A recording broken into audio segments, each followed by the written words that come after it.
No. Hi everyone. Hi. Little bit late this morning. Got to catch up. Can never catch up with time because it doesn't exist anyway.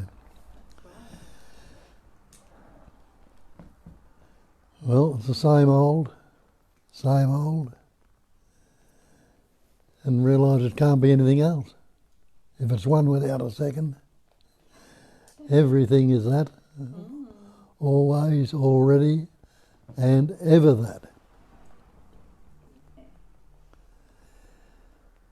And that's what we point out here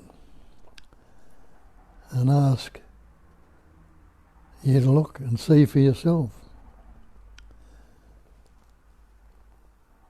It is absolute, and nothing can ever be added to the absolute or taken away from it. And it's all no thing anyway. No thing appears as something.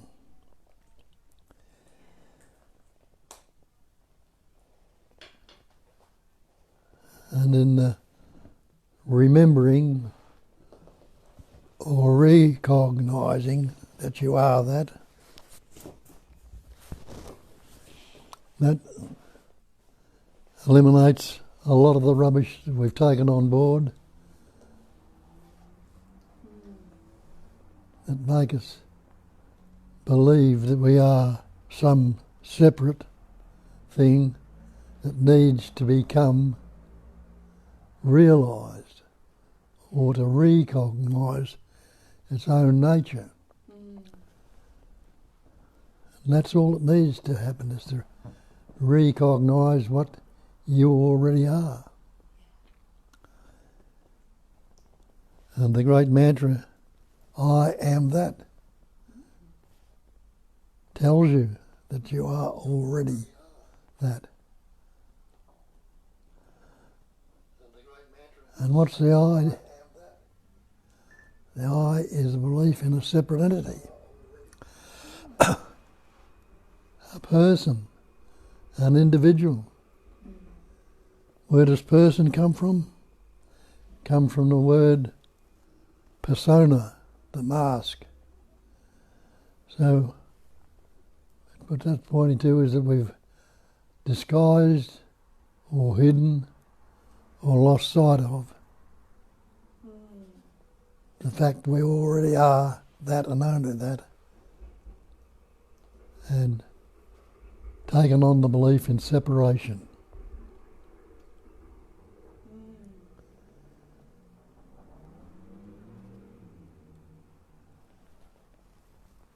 Even the I am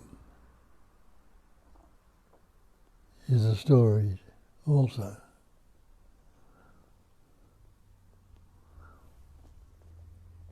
I cannot negate the beingness or the absoluteness of it.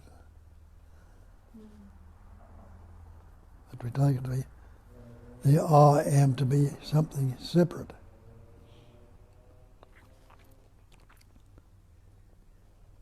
And it's what they call in some of the different traditions, Advaita for instance, they call it, Advaita means non-duality, one without a second, pointing to the fact that there's only that, and that I am that, one without a second, not two. And that's what they call that, not two, one without a second, is non-dual. That's what non-duality means, not two, nothing other than that. There is no other. So when I say I am that and believe I am a person, I'm not pointing to the right direction. I'm pointing to that which already and only and ever is, the thatness.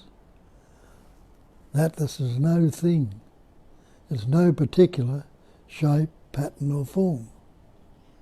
And that's what we've taken it to be. taken to be this body-mind, a particular pattern, shape and form that's separate from all other so-called patterns, shapes and forms.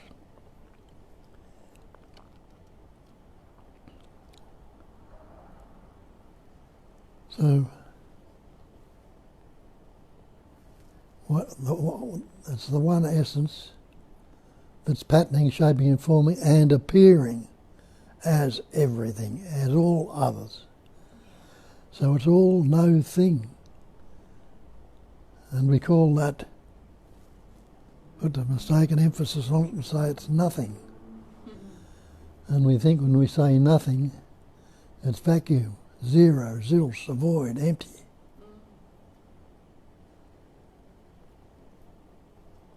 But it is actually empty of all seeming patterns, shapes and forms.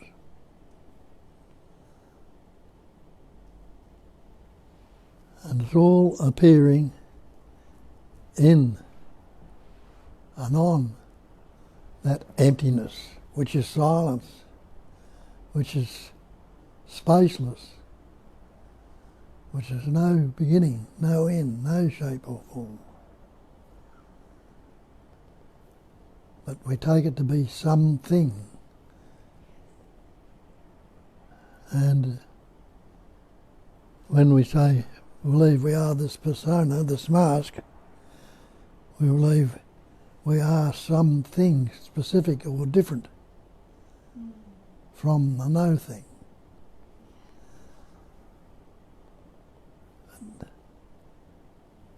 But no thing means it has no pattern, shape or form at all. It's only appearance, only seemingly so. But the seeming is not the reality. The reality is what is, the actual. And if it's no thing, and everything is no thing, that brings it back to its non-dual, one without a second. There is only that.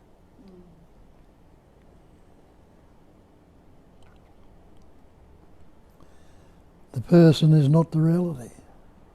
It's a seeming thing. Can something come from no thing? If no thing has no pattern, shape or form, how can it be discriminated as something, pattern, shape or form? Only in the belief, the seemingly so. It still remains what it ever was, because no thing has ever happened. And yet there are seeming happenings on or in that no thing. Vibrations, movements of energy, which the energy goes into, and words are learnt, images are formed, seen, all appearing on that basic, empty, silent, still screen, which they label awareness. Or some put the term God on. Some put other labels or words on. And where did all these words or labels come from? Yeah. They have been formed in what is called somewhat of a movement, spander, spontaneous vibration, and which forms sounds and form the pattern to express through, the vibrating pattern. And that vibrating pattern takes on this vibration or intelligence energy, which is life. And it can absolute intelligence energy, because any pattern, shape or form, or no pattern, shape or form, all expresses or appears on that knowingness or awareness or beingness.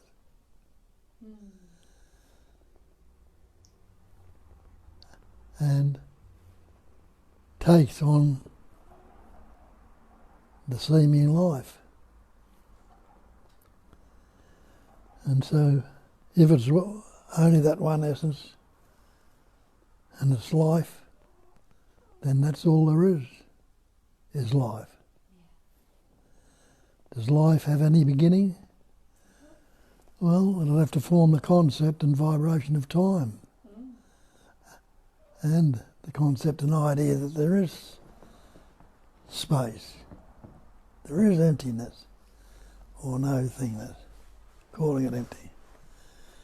And so all these, through this pattern, amazing, intelligent, vibrating pattern of energy, it has the capacity of forming all these labels, shapes and forms.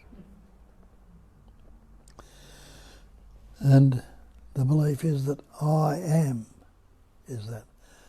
What's I am? Sound. A sound has come, or a noise, or a vibration has come upon that basic emptiness, or appears on it. And all this manifestation, this cosmos, is formed out of that vibrating intelligence energy. I call it intelligence energy, not your intellects, but the pure intelligence that in that intelligence has the capacity to shape and form these things, put labels and screens and all sorts of appearances on them. A wondrous, amazing, absolute intelligence. Amazing. And you are that. That is all there is. And this seeming separation vibrates into separate patterns, types and forms with the idea or concept or belief that it is separate and apart. It brings about all the differences.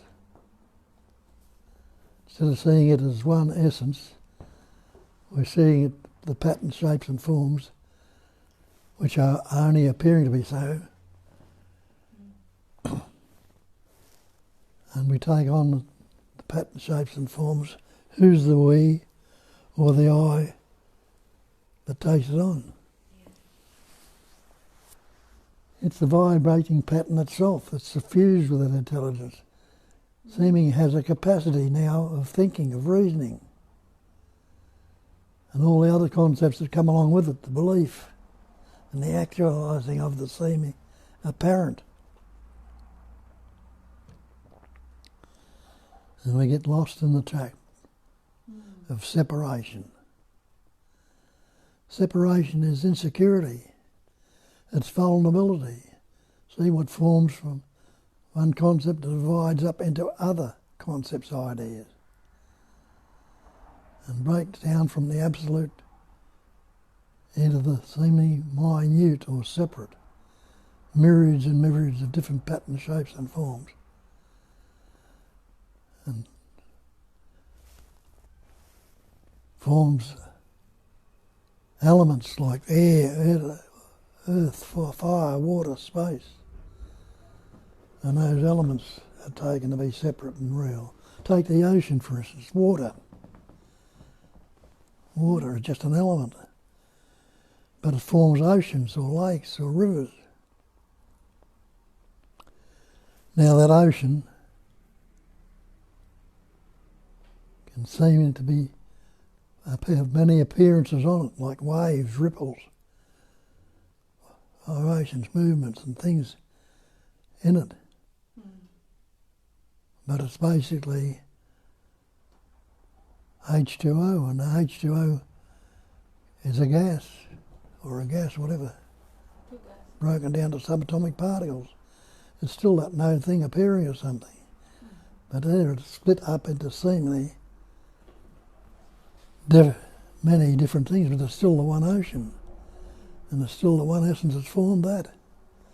Everything can be traced back to it's just that one seeming thing, which is empty. No pattern, no shape, no form, no beginning, no end, which is no thing. In its wonderment, we are seemingly suffused, these patterns are seemingly fused with an innate intelligence that's more apparent in the so-called human forms, with the capacity of reasoning and thinking and seeing, tasting, touching, smelling, all those things. It's taken itself in, as it says in the scriptures, in the image and likeness of God. And that's all that God is a word or a label. So in its images and likeness, it can only do it in the same way by words, concepts, ideas. So we've acquired these words and taken the words to be real. And as I say, it's a wondrous thing, but it vibrates in its opposites. And the belief in it, we think those opposites are really separate, not realising that the two ends of the one stick, they're the same thing that's seemingly formed into two ends, good, bad, pleasant, painful, happy, sad, high, low, pleasant, painful. And it couldn't be discriminated without that happening. If it was only the one, absolute, and which you are that, and you would know, be that for certain, what could you say, what could you think, what could you do? It's all out there with no human patterns to express it and form it and discriminate it. It could be there in all its seeming beauty and wonderment. Who or what would notice it or be able to say anything about it? So the wonderment of it all is it breaks it down into human patterns which have this capacity of reasoning. And seeing, sort of recognising and knowing you are that oneliness, that onliness, that ever-fresh presence awareness that's recognising the different patterns, shapes and forms and taking them to be real and causing the amazing, wonderful display of the universe is. And it has to divide, in its opposites. And so the opposites, we put the opposite label on: good, bad, pleasant, painful, happy, sad, loving, hating. And that discrimination takes us seemingly different forms. And they are no longer displaying as the one non-dual absolute paradise, which they call it in the scriptures, displaying as the opposites, as the many different things. And being disturbed out of that paradise, as they tell you in the Bible, and the analogy of Adam and Eve in the Garden of Eden, when they were in that paradise. But they ate of the tree of knowledge. They learned words the capacity of reasoning developed in and on them. They didn't do it of themselves, but that's how the patterns vibrate in different forms. The capacity of reasoning, the knowledge of good and evil when they ate of the tree of knowledge of good and evil in the food and essence they were eating, they learnt words and were cast out of the so-called paradise into this world. And the capacity of labelling these words, these shapes and forms causes all the angstings, all the problems. And as Shakespeare told you, there's nothing either good or bad, but thinking makes it so. The thinking happens, the vibrating, the reasoning, the capacity of reasoning develops. And if it's one without a second,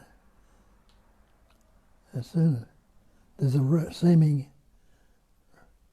recognising of the one even, there has to be its opposite, second. And it's moved out of its isness, its absoluteness, its perfectness. We're not using those terms, so we don't know them at the time, into the seeming myriads of different things. And with the division of those things, they're divided further into good, bad, into pain, happiness and suffering. And naturally, day and night, winter, summer. And when it goes to those opposites which discriminate it, and we take them to be real, see where we're finished up. In a place they call hell. Is the other level.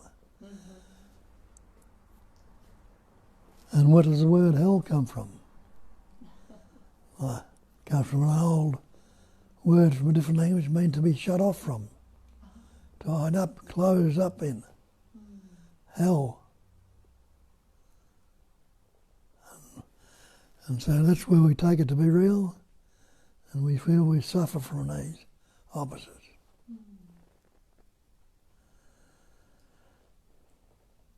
But all, and the body simply ages. Well, recognise and see that it's constantly changing. Where did you come from? You appeared from that, out of that no thing, through the pattern, which are things that are formed as your father and your mother appeared out of them and became the something, which is the person, the body, the mind. And with the capacity of reasoning, we're able to label, put some of these concepts of words on them to describe them. And the description is not what it's describing. The description can never be described. Yes. The word is not the thing. The words we've learnt to label are not the thing. So the word's not the real. The description's not the described. So in its absoluteness, it's never changed. But it's constantly seeming change. In this body we call me and you, or I, or this or that. And the words we've learnt are good and bad, pleasant and painful, happy, sad, loving, hating. All descriptions, all words, all lives. And the map, we draw maps to pinpoint different places. The map is not the territory. None of these things are what they seem to be or appear to be. But what happens? The energy of belief. We've learned words like put labels on anything. And one of the words we've learned is the word belief.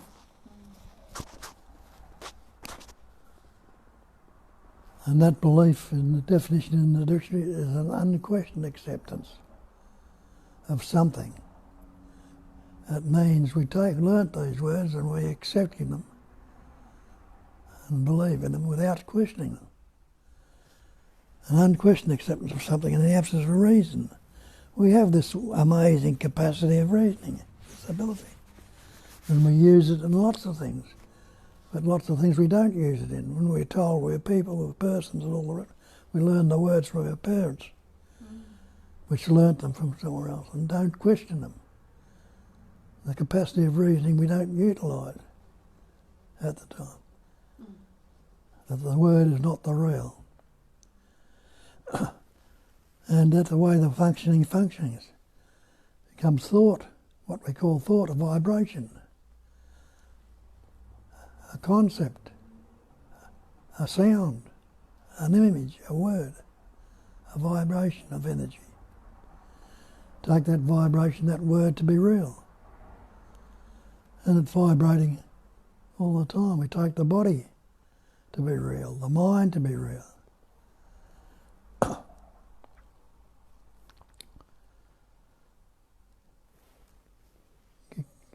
Get a guitar string, twang it. What's it do? It makes a sound. It vibrates.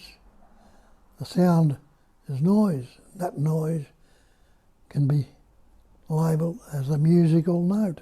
It has different vibrations to it. With the capacity of reasoning, we say this is a high note, this is a low note, all the rest of it. So with the words, we learn words, we label them as this or that with other words. And we get lost in the story. And Shakespeare says something about that. It's all a story told by an idiot or something. I don't know what the words are of that. But others would be able to repeat it. Yeah, a tale. And all the stories, fairy stories that we told our children begin with once upon a time. Every fable or fairy story begins with once upon a time. What's time? Time, seemingly, we've learnt with the words, the concepts, has a beginning. Tells you in the Bible, in the beginning was the Word. And anything that has a begin, seemingly, has a duration, which we call time. And that duration will finish with an end. So the words, the vibration doesn't last forever. It's always fresh and new, ever occurring, ever happening. But with that dictionary definition and unquestioned acceptance of something in the absence of reason, we think it is the be-all and end-all. The word itself is the thing.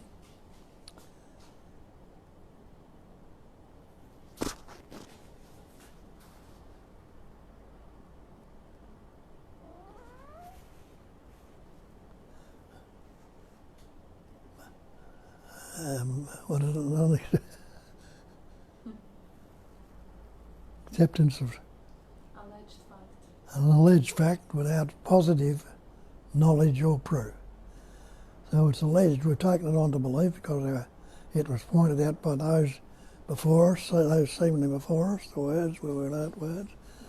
And we go to schools and we learn it from the teachers at school, and we learn it from, read about it in the books, in the dictionaries, and we take it to be real ourselves without looking into that allegation. Is the word the real? Is it a fact? Well, show me a word. The word me. Show me this me. Or I. Show me this I. What is me?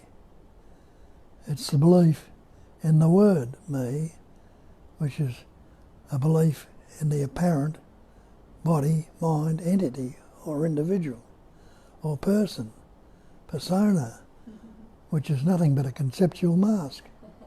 A mask of concepts, ideas and images.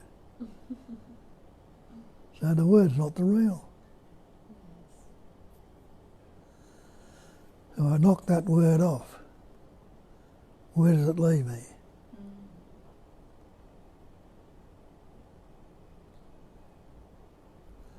Just in that seeming moment, the word was let go of. There was no thing there, no word, no. There was seeing through the window out there, all those things were there. I was seeing no thing, yet it was seen. It wasn't having any labels on. There was no thing in the mind, because the thought was stopped. But the breathing hadn't stopped. The heart hadn't stopped. The hair and fingernails hadn't stopped growing, and the food hadn't stopped being digested. And those things outside the window were moving in the breeze. Cars were going by, and things like that. They were known what they were. They were seen for what they were, but they weren't labelled. They weren't discriminated. And then the word starts up again. What happens?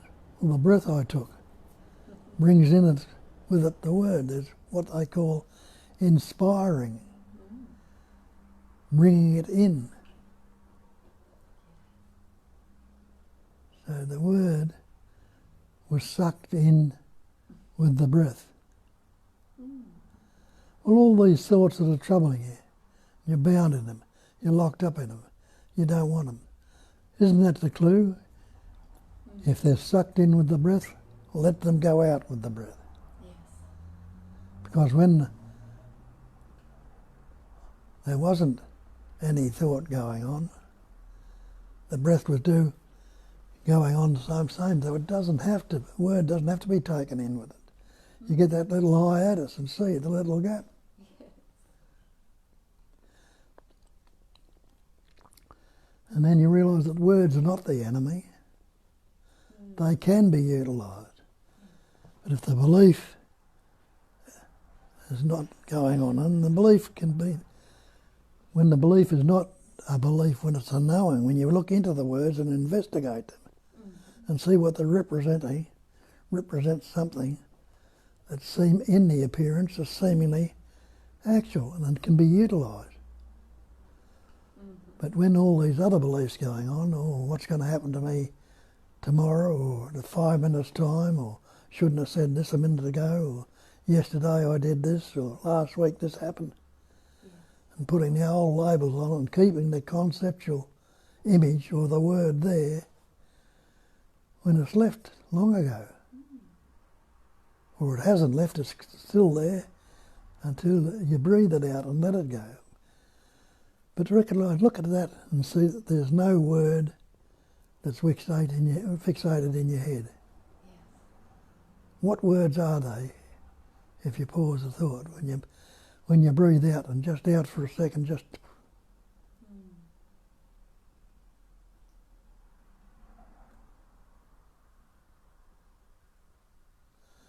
Isn't there a little gap there? Till the word starts to go in. Or if you focus on it and cling to it, even while the breath's out.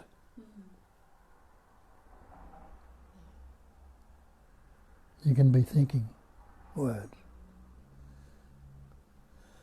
But realise that there's no word fixated in your head. There is no cloud attached to the sky. There is no earth that is fixated over the sun. It's constantly moving around it. It's a cognising emptiness. It's still that no thing or emptiness, which has a capacity of reasoning or cognising. And the Buddha told you that so-called appearance a couple of thousand years ago, a pattern, shape and form that appeared was able to express words, and he called it a cognising emptiness.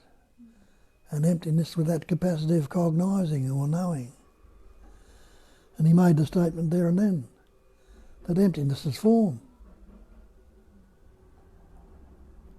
And the form can be nothing other than emptiness. Nothing other than emptiness. So when I'm looking out of this window now, And all these things that appear in it are nothing other than the emptiness. So that's when it use another statement you'll read in some of the scriptures. Seeing no thing, yet it is seen. And you're seeing it, you're still seeing its absoluteness. It's no thing, it's the one. What we ask you to look for, see for yourself along those lines. You might or you might not. It's entirely up to that seeming particular pattern, whether it does or it doesn't. But that's where the answer can be found. The recognition of your true nature. And you can lose all that psychological suffering, that fear of being, where we love to be, yet we're fearful of how it will express in pattern. Will disappear. And in recognising the false as false, it's not how it appears to be, what must you be left? You must be left with the truth, and the truth will set you free. So that's all I'm going to babble about today. You might like it, you might not, who cares? There's no particular pattern, shape or form that cares here, though there might be caring and feeling. Still only the one. Away you go.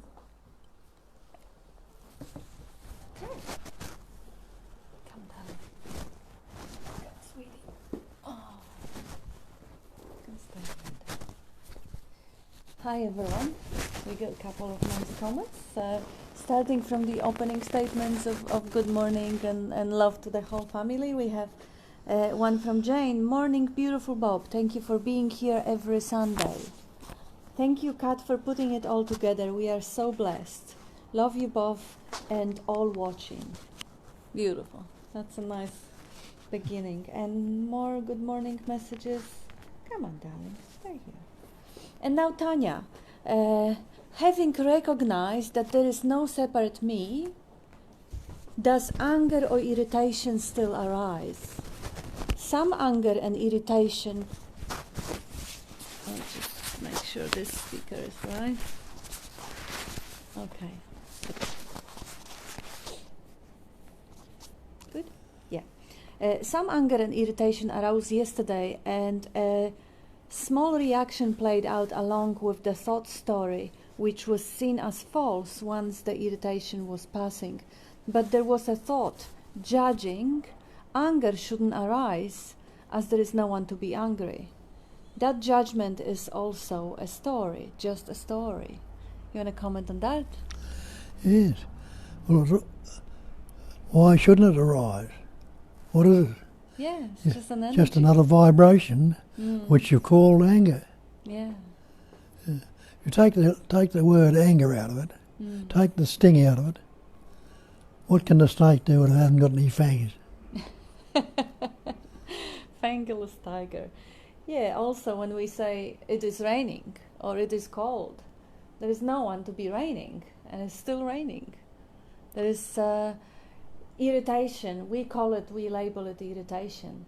But when you look at the animals and you keep pulling your dog or your cat behind from the tail, it will cause certain emotional response to it. We can call it anger, we can call it irritation, or we don't call it anything, and we see how it arises. And when the trigger finishes, it gets forgotten. So now you had the natural reaction or natural response to the situation, which required the movement of energy, because sometimes that anger or irritation is an action thought. It calls for action. But now, was it yesterday? So where is it today? It's gone. But Go on, are you finished? No, you go. Well, when you say, I don't mind, you know, you're thinking about what that mind can trouble you and all the rest of it, and somebody says something to you, and you say, well, I don't mind. You're not fixating on the idea of mind and what it's doing. You let it go, and it doesn't matter. Yeah. And that's the other word, it doesn't matter. When you say it doesn't matter, it hasn't materialised. It's still in its essence, it's spiritualness. And it's not mattering or minding. Can these terms really hurt you? Yeah.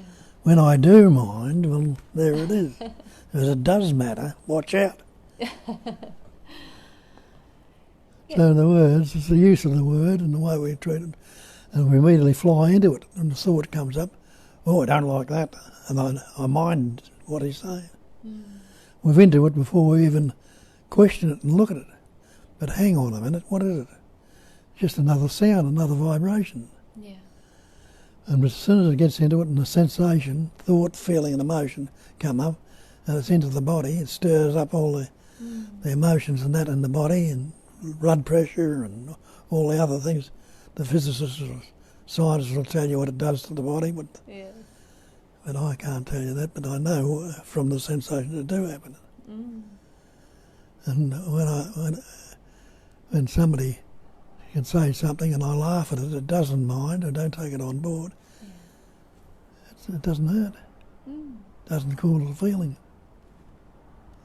I would like also to acknowledge that, Tanya, as usually, very lucidly and brilliantly you answer your own question. Yes. Because you say that judgment is also just a story. Like the idea comes up that judgment shouldn't arise, or the anger shouldn't arise, or the sadness shouldn't arise, or it shouldn't be raining, or it shouldn't be storm. In the macro scale and micro scale, this is just the same one playing out. So just like the weather changes, the sky is changing. Sometimes it's day, sometimes it's night, sometimes it's grey, it's blue, it's black, it's red.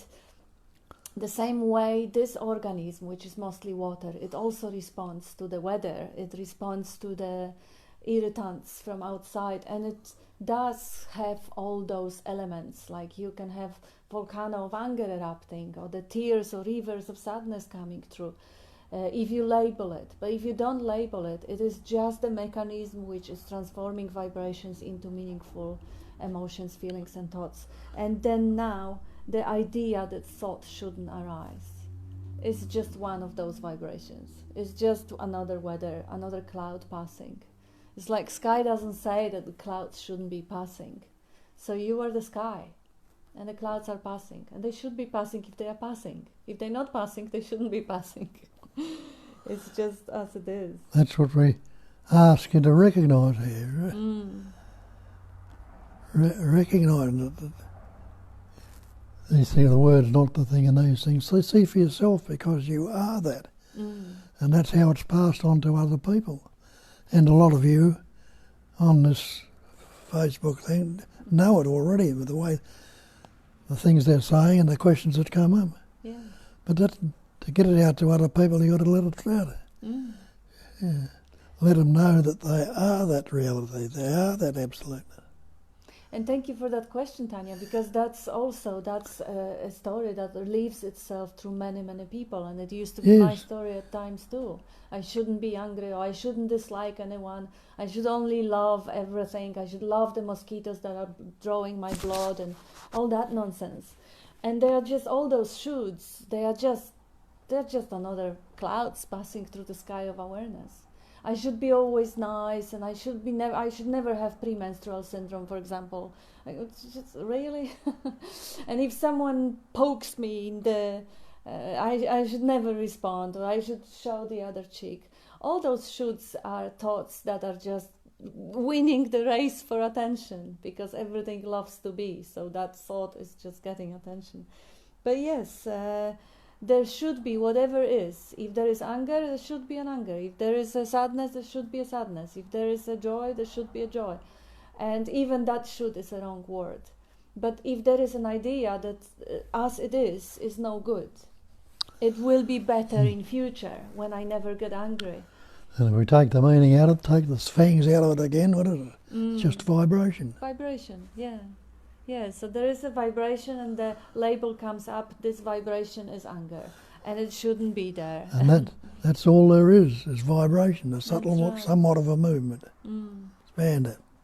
And the sweet thing is, because you've already recognized it, that this judgment is just a story. When you recognize that, you don't need to stop it. You don't need that story to go away. You can fully enjoy that vibrating life, that sort of, it is almost like a mastering of the life force for action. Maybe the action will be a punch, but whatever it is. And Richard answered to it, the difficulty experienced here is that as soon as thought enters the lovely, still, sovereign silence, that silence becomes overshadowed, even by the most subtle of thoughts. If the energy of belief has got on it. Yes. And also, are you the silence? Are you the witness of the silence? Or are you the thought? Because if you think you are the sky, what is the sky? And how does it care whether the cloud is there or is not there? If you are the witness of the sky and you see, oh, I prefer the blue sky than the overcast, then of course the sky is an object within you and the cloud is the object within you. So the silence is object within you and you like the silence, and the thought is object within you and you don't like the thought because it fights the silence or it overcasts the silence. But what if you are that witnessing consciousness, that silence already, that sky already? How does the silence ever get obscured by the thought? And I know it may sound just like a concept right now, but if you stop thinking, and you can't stop thinking permanently, but when you stop thinking, you know that you are, and that sense of being, knowing that you are, is already being that basic screen or that background or that silence. And from there, if you see silence thoughts, sky, or sky is emptiness, it's nothing there. That is where the distinction comes. What you are is indestructible witnessing consciousness, always immovable, silent witnessing consciousness. And now that silence which you prefer over noise is just the other side of the coin. That's not the true silence. The true silence is your true nature, is what is never obscured. As that silence, you don't mind what happens, what shows up. Yes, as it says in the scriptures again, Isaiah, be still and know that I am, that thought, is the godliness. It's the words below we put on. Yeah, the thought is the translation. That I am that I am. If I am as God, and I am that I am. That was in the stillness that's revealed. Yeah. And even then, when the sound comes upon the stillness, the vibration, you know that the background is still there. It's always there.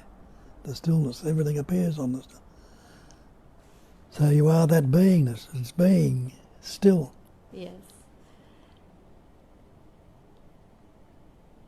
Now, Tanya, another question. How do you see 100% of thoughts are not true?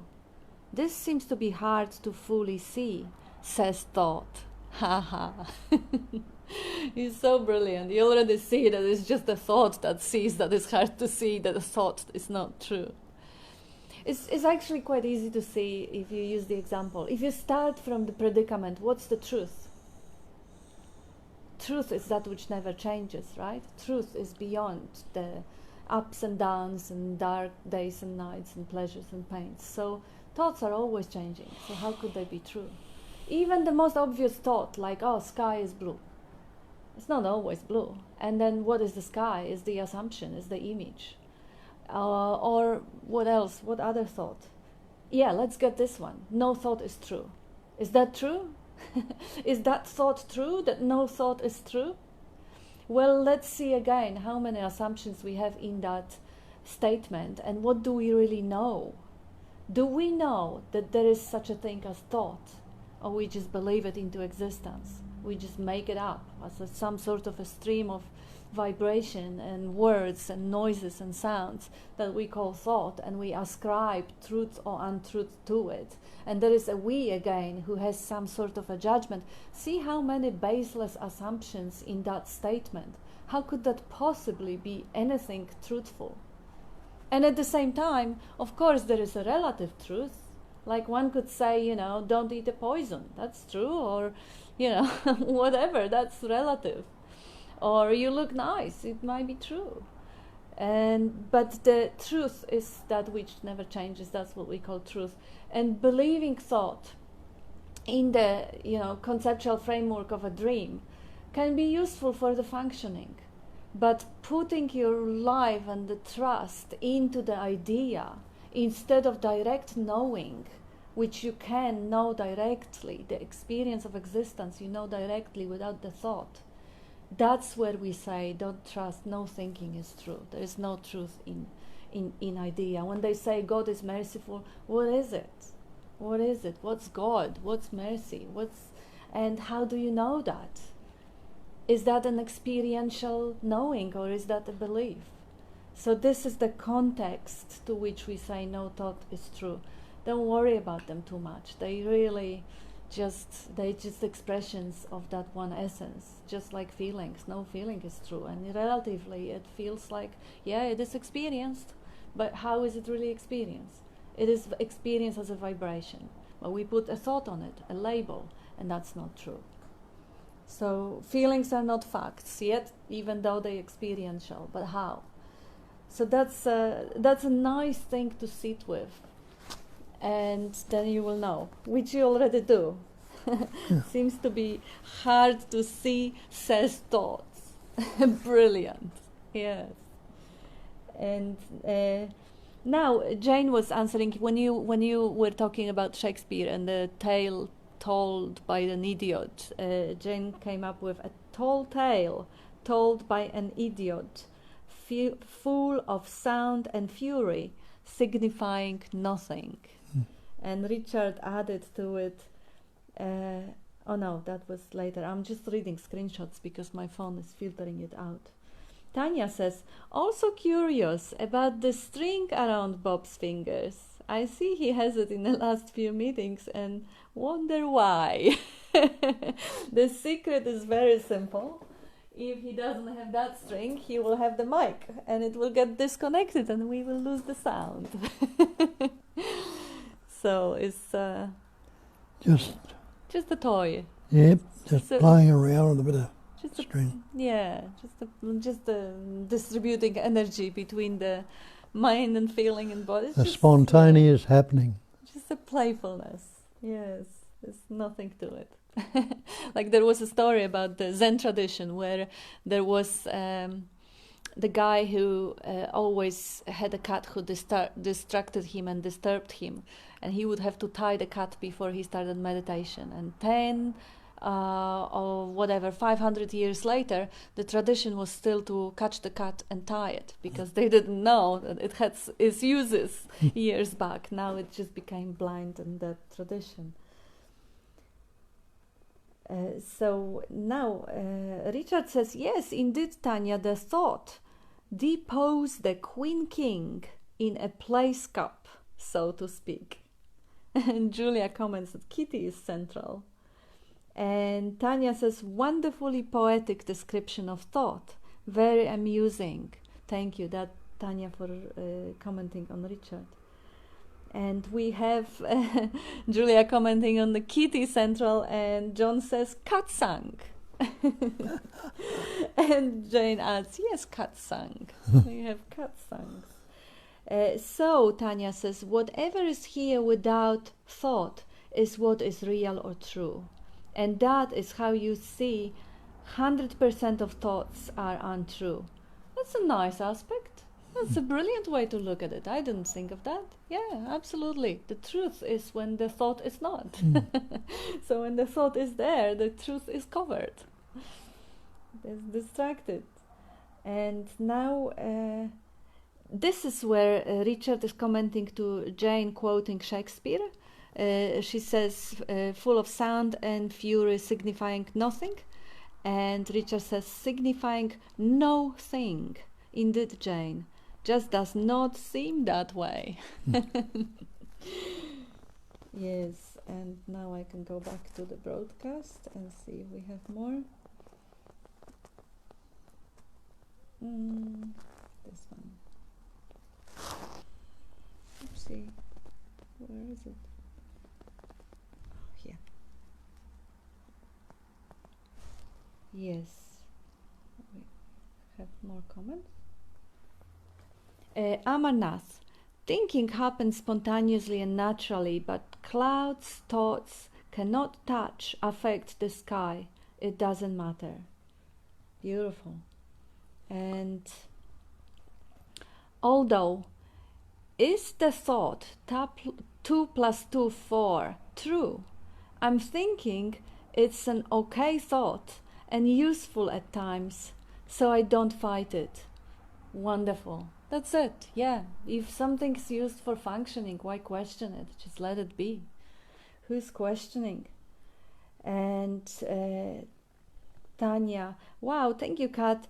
I do already know the thoughts are not true. Well, I am seeing the many assumptions appearing lately, like you said. So grateful for these pointers and recognizing occurring. So grateful for your sharing and questions. They're really well put with the hints of the answer. Thank you. And Tanya, laughing out loud. That makes sense about the string. We want to be able to see you both. The string on your fingers. Ah. And now Amarnath replying to although, is the thought 2 plus 2 4 true? I'm thinking. And Amarnath says, all thoughts are false, yet they are modified self. Thought is duality. When it is only non-dual, duality also manifestation of non-duality. Yeah, that's also expression of that one energy. What can a snake do? Oh, we have a comment that I didn't see. I'll just get to that comment. That's Richard. What can a snake do when it has no fangs? Thank you very much. Thank you. Amarnath, both dream and waking snake are false. And Rick says hi. Hi. I'll see if there is any other questions which my phone is filtering. So I'll...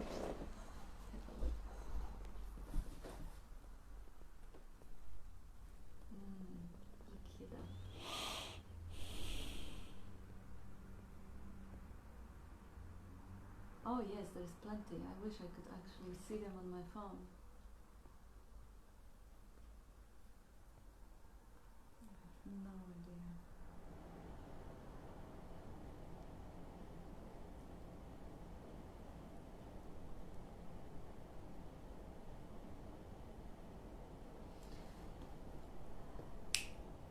Well, I will have to read it from the phone because my phone doesn't actually get it. There's plenty of comments. So I'll bring it closer just for a moment. And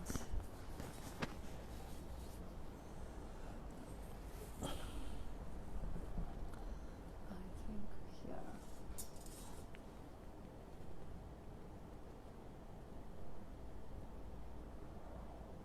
Tanya says, you weren't barbling, Bob. You said you had enough of barbling. You weren't barbling. And now, Anna, have you got advice? Someone is bluntly rude and ignorant and I feel angry. Do I have to you just ignored the anger and let it pass? Or do I act on the situation in hand? Well, what happens will generally happen spontaneously anyway. Yeah. You're generally reacting to it and goes on. That's, yeah. Yeah, reaction happens just like the action and everything. Yeah. Now. And if nobody's hurt by, the reacting, in your reaction, if you're not taken in by it, leave it as it is, and leave it undisturbed.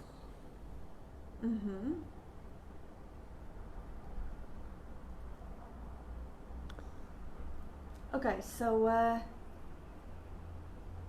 Tanya says, whatever is here without thought is what is real or true. And that is how you see 100% of thoughts are untrue. And Rohan is answering, maybe not untrue. Look here. Maybe not untrue. What would discriminate it as true or untrue? There is an energy that we label thought. That energy is like any other energy that is experienced in this manifestation. By fixating on it, a seeming me is created. That has a problem with thought, because me itself is only a thought. It's like a thought having a problem with another thought. Bob's pointer is very powerful. No thought is stitched in the head, including me or I.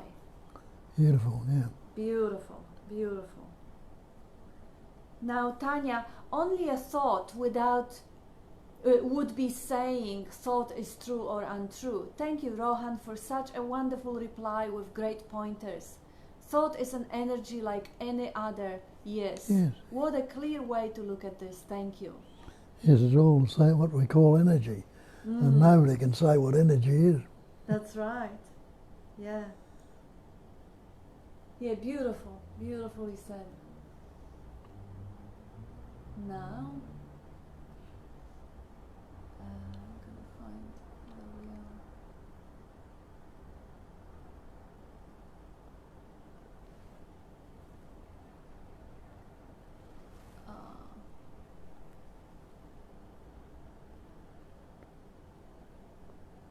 Gosh.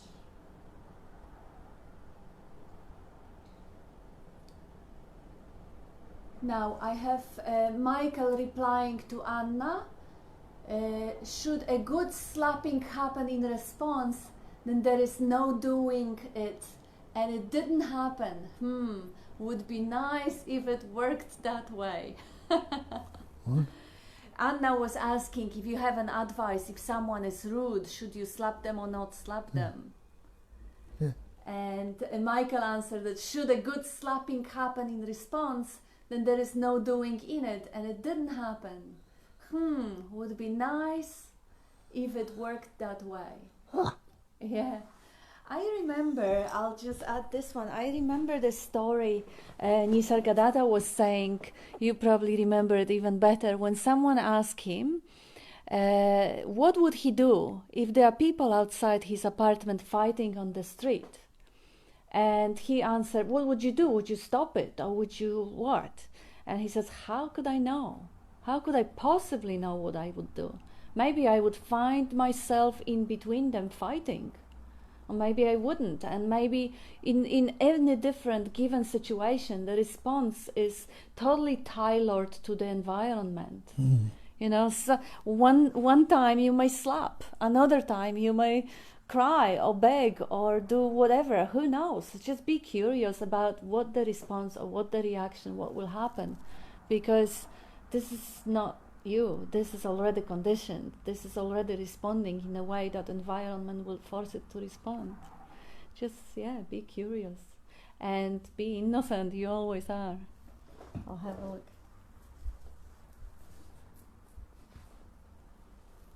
If there is any more.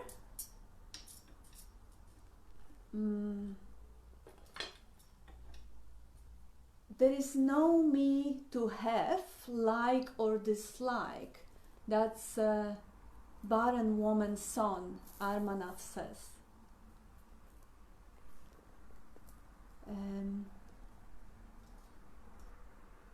Yes, and gosh, this is difficult.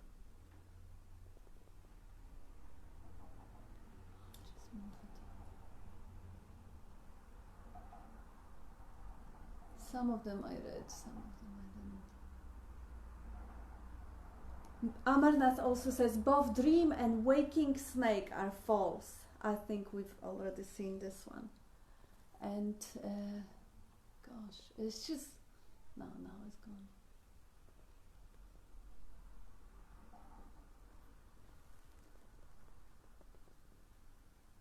Yeah, I don't know what to do with that.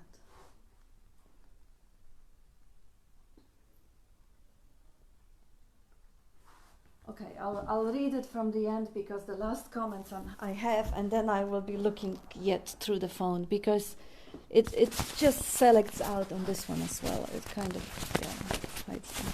Don't know that program.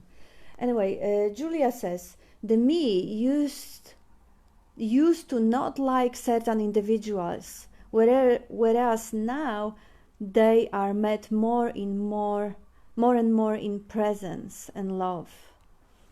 That's beautiful. Yeah, Rohan, what would you do? Bob answers that question so clearly in his interview on Dutch TV many years back. The interviewer asked him about what he would do if he saw a beggar in the street. Would he give money or not? His answer was, if it comes up to give money, I would give it. If it doesn't, I wouldn't. That's brilliant. Yes, thank you for bringing it up. That's really it. Yeah. See what comes up. That's always true. And although Bob used to say thoughts aren't the problem, it's the buying into them. That's the problem. Yeah, that's a good distinction as well, isn't it?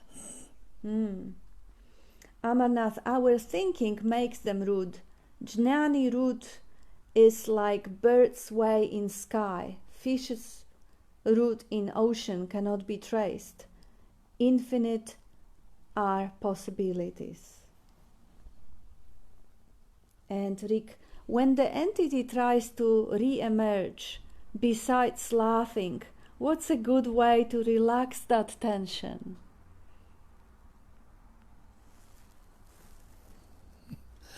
Doesn't relaxing happen? Is there anybody that can relax us? Yeah, besides laughing is good, but yes, recognize that part which doesn't even need relaxing because it's already relaxed. And what brought the laughter there? Yes, yeah. There is that sky or space-like consciousness already and always relaxed. There is only love, but no lover and beloved lost, Amarnath says. And see. Amarnath says, thinking problem itself is biggest problem. Without thinker, thinking is full of fun, like enjoying the dream without enjoyer dreamer. Yeah, there's nothing wrong in dreaming. And now Tanya is answering to to what Rohan was saying. Only a thought would be saying thought is true or untrue. Thank you, Rohan. Yes, I've been there. This wasn't showing before. We can have fun comedy with everyone's thoughts, tragedy, when we are detached, Amarnath says. And lot that makes sense about the string. This is where we actually been already. And relax, nothing goes wrong. Nisargadatta Amarnath quoting. And now Julia answering to although by another thought, also funny were once seen. And Heyman, there is nothing to worry about. Okay, I'll have a look on the phone and try to capture the middle part. Bob? I'll try and find the questions and comments, so you bear with me.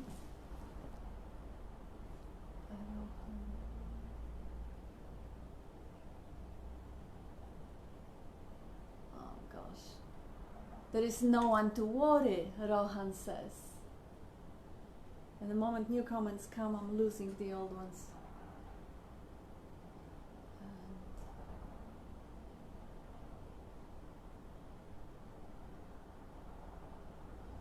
John, a very subtle point is that silence is witnessed. Words cannot describe this no thing that is even beyond silence. This is the peace that passeth understanding.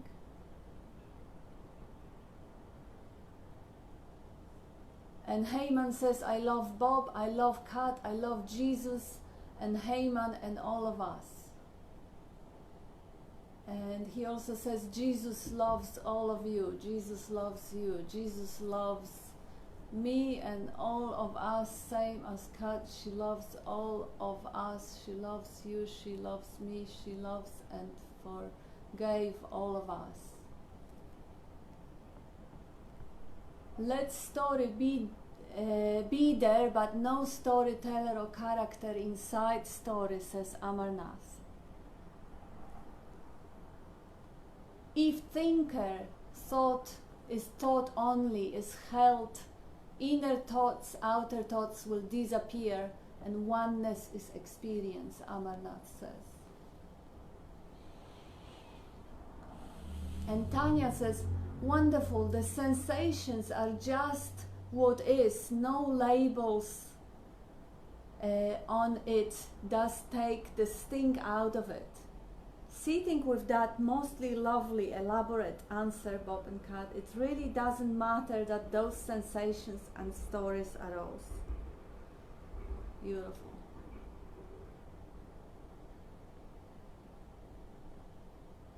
Julia, if there is a thought, there should be a thought. I'm not sure that it is a should, but when the emotional upset arises, there is an interest to look at the love which enables it to be.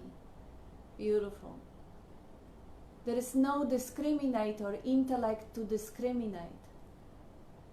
Everything happens by itself, Amarnath says. This self-originated clear light, oops, gone, sorry.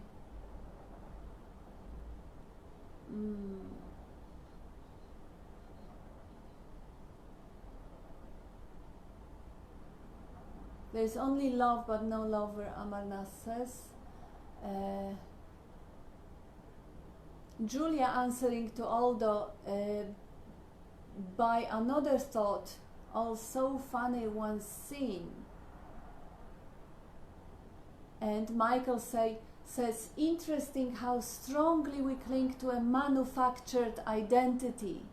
Communists in Vietnam War, convinced, captured US prisoners over many months that communist system was better and had them read this out loud over loudspeakers, and they would then fight, even die for this new belief.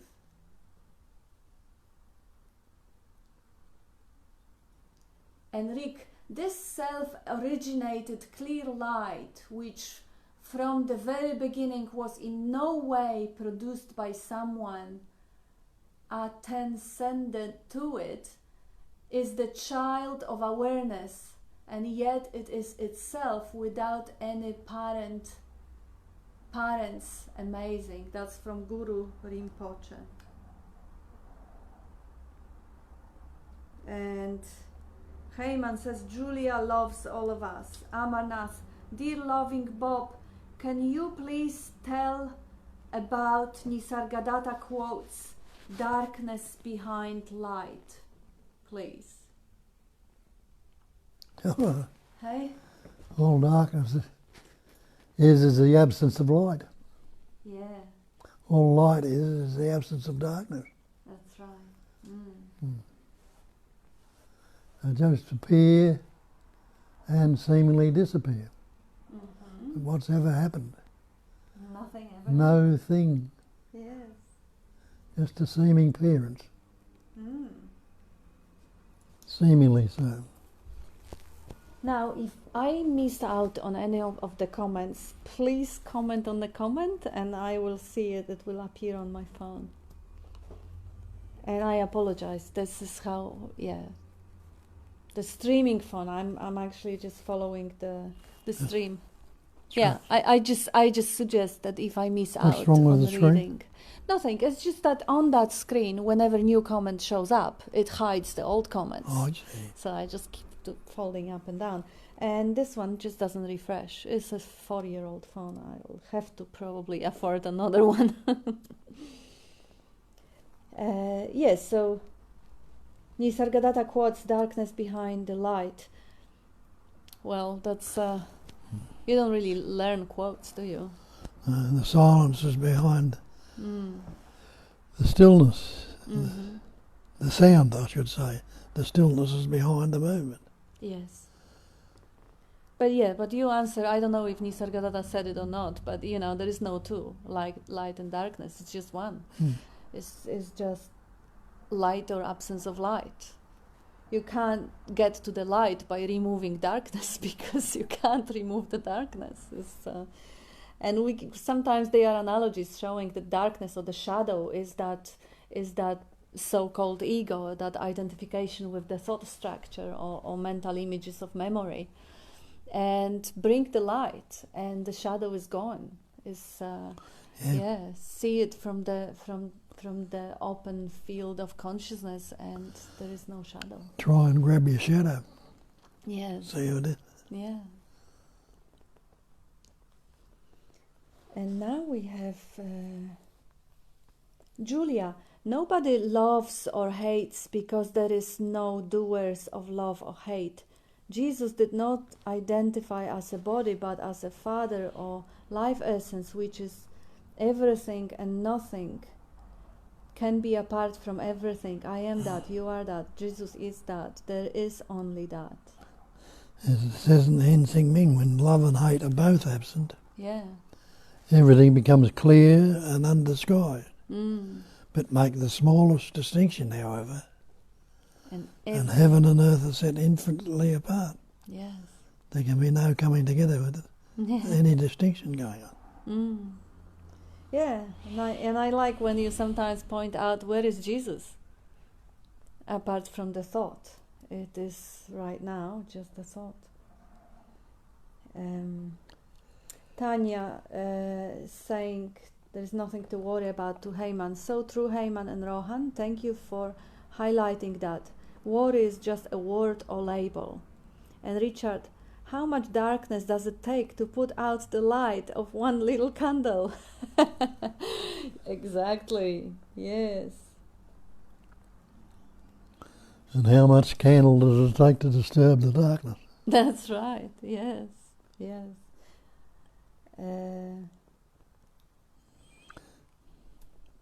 Tanya, you are a bit of comedian, Richard, she says.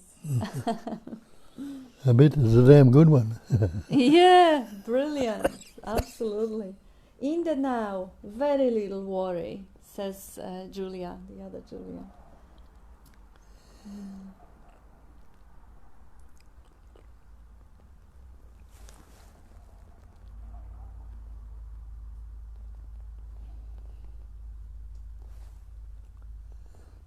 Yes, so I think, oops, there is a comment here.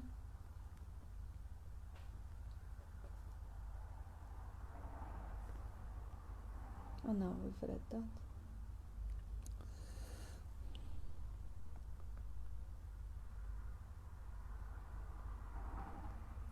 Yeah, we've read all that. That's it? Bob, here there is one. Can you please talk to nothing can come from nothing?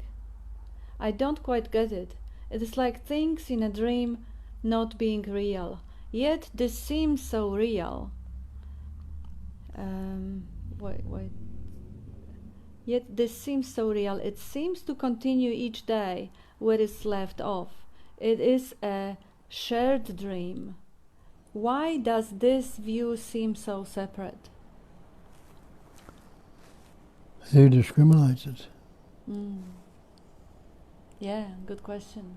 According to who? Who discriminates that? It's the thought that makes it separate. When no discriminating thoughts arise, the old mind ceases to be. That means you see it in a different way. Yeah. See it in its truth.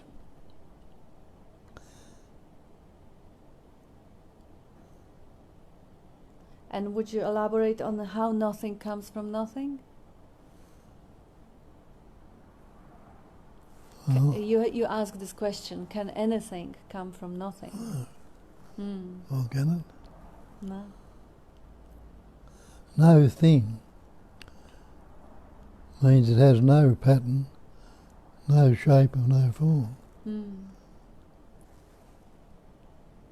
So when it's investigated, when you look into it really, does anything have any pattern, shape or form? It appears to be. So it's still no thing appearing as something, like talking about the dream. What does a dream appear in? Space. Yes. But it needs a seeming pattern to express through. And what's that pattern? Is no thing.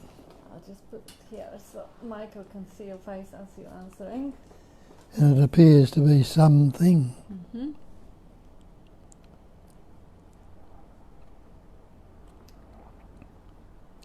So it's all seeming vibration, somewhat of a movement.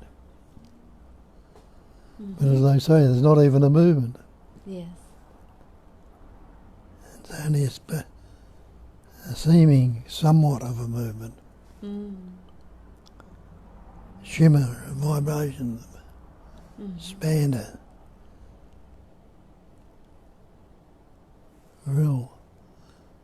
So any movement is an activity. And any activity is a movement of energy. Yes. Can you grasp energy? Nope. But can you say it's not? Nope. Because these words, these sounds are energy.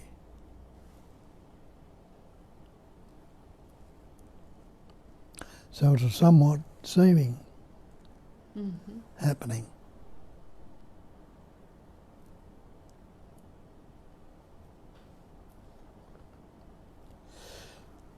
So now, Tanya, thank you so much, everyone. Seems that the sharing pointers that have cleared up all questions, and there is so much clarity and recognition now.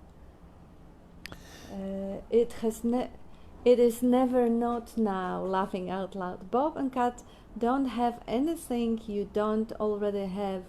These meetings go too quickly. So lovely to be with you all. Lots of love to all lovely expressions of the one essence. And each one of you know it. That's the beautiful thing. So it's just a spontaneous, natural sharing when there's no one to share and nothing to share. And Julia, and that expresses a sense of well-being, of joyousness. Yeah, they do go quickly because now I can see the time, that it's time. And Julia says, I keep saying it, but the gratitude is immense. The body-mind was suffering around the outside story and future events. Now I am present. Even when thought grips on again, it is quickly seen through. Beautiful. Yeah, what a freedom is that. So what happens? That's right. The same as it happened here. The same as happened in the Sagadata. And anybody else that seemingly grasps it. And all those that don't seemingly grasp it, it's still the same happening, yes. And now we got more thank you messages and blessing on the one, Jane says. Yes, thank you everyone. Thank you. Love to you all. Lots of love. Thank you.